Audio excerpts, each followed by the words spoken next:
ওমানের বিভিন্ন স্থানে 50 থেকে 150 মিলিমিটারের অব্যাহত ভারী বর্ষণের পর আকস্মিক বন্যার বিষয়ে সতর্কতা জারি করেছে civil aviation authority. National multi Hazard warning সেন্টারের দেয়া বিশ্লেষণ অনুযায়ী মুসাদ্দাম, আল বুরাইমি, আল বাতিনাহ এবং আল ধাহিরাহ শনিবার রাত থেকে রোববার গোটা দিন বৃষ্টিপাতের মাত্রা আরও বেশি থাকবে। সপ্তাহ যাবৎ চরম দুর্ভোগ পোহাচ্ছেন ওমানের নাগরিক ও বাসিন্দারা।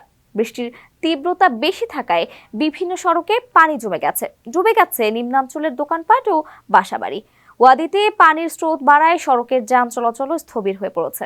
এর মধ্যে জীবনের ঝুঁকি নিয়ে বহু মানুষ ওয়াদি পার হতে গিয়ে বিপদে পড়েছেন বলে খবর দিয়েছে সিভিল ডিফেন্স।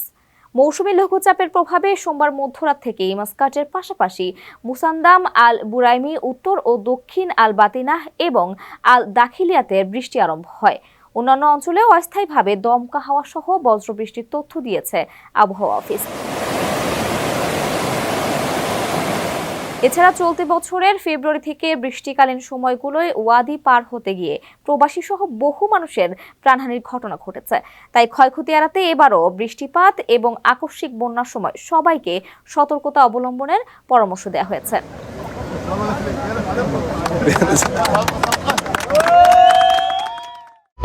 ওমানের ফ্রেন্ডলি সিমে 5 রিয়ালে 6 জিবি সাথে 1 জিবি বোনাস। ডায়াল করুন 6015#।